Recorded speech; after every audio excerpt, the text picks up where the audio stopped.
Vidas de muito trabalho, de dedicação à família, de ensinamentos. Ao chegar na terceira idade, os idosos merecem todo o carinho e cuidado, pela importância que têm e por terem batalhado tanto durante a vida. Mas nem sempre é afeto que eles recebem. Foram registrados 6.000 casos de violência contra idosos entre janeiro e maio deste ano. Em igual período do ano passado, foram 4.000. O aumento de 50% foi notado pelo Ministério da Justiça e Segurança Pública. Para a Promotoria de Defesa do Idoso de Uberlândia, os crimes de maus-tratos na terceira idade sempre existiram, só que atualmente estão sendo mais denunciados. Eu não acho que houve um aumento significativo no número de casos. A gente sabe que há uma subnotificação muito grande nos casos de violência contra idosos, uma porcentagem pequena que chega, né, nas autoridades, seja no Ministério Público, na Prefeitura Municipal, na Polícia Civil, mas há hoje muitos meios de se denunciar. Né? Há o Disque 100, que é o Disque Direitos Humanos, que a pessoa não precisa se identificar, ela pode manter o anonimato. A Polícia Civil e o Ministério Público também recebem tais denúncias, também de forma anônima.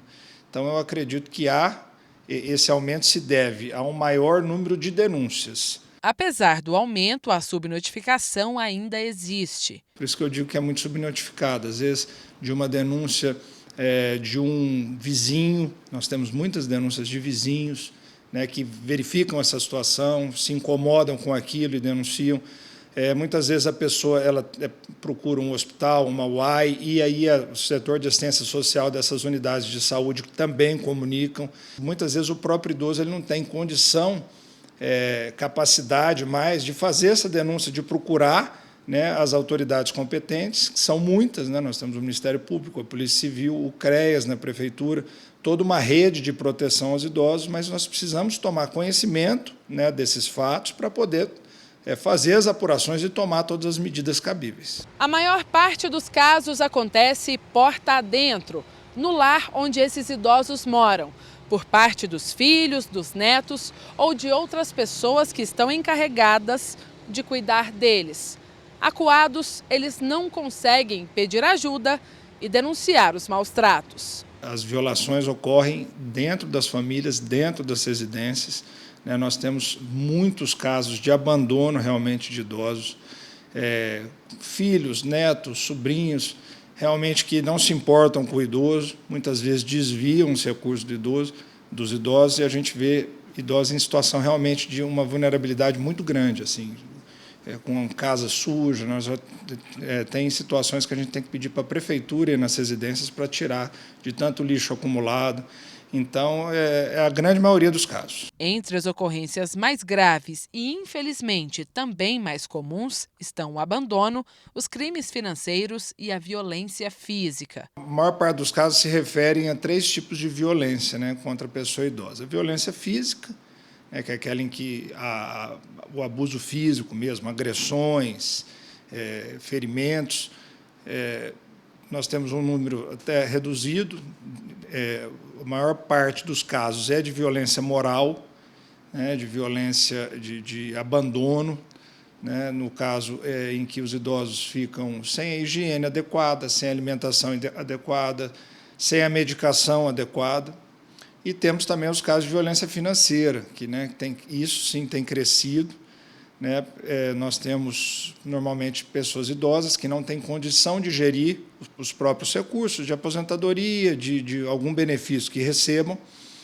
E nós temos casos, então, de normalmente parentes, né, quase a totalidade, que cuidam desse cartão de benefício, cartão bancário, tem a senha. E aí nós temos vários casos em que a pessoa, ao invés de utilizar aquele dinheiro em benefício do idoso, ela acaba desviando esse dinheiro em benefício próprio, o que traz, obviamente, uma situação de vulnerabilidade para o idoso. Atualmente, a Promotoria de Justiça em Uberlândia tem 93 procedimentos que antecedem as ações em aberto. Eles envolvem institucionalização do idoso, que se trata de torná-lo uma responsabilidade do Estado, e ainda afastamento de agressores no ambiente onde a vítima vive. E nós temos medidas cíveis também, né, que nós ajuizamos várias aqui na promotoria, principalmente de afastamento do lar. né, nós pedimos ao juiz que determine que afaste o agressor do lar do idoso. O que a gente verifica é que, muitas vezes, há um perdão do próprio idoso, né? Nós já tivemos várias medidas aqui que, quando o oficial de justiça vai cumprir a medida para afastar o agressor, o idoso pede para que não afaste.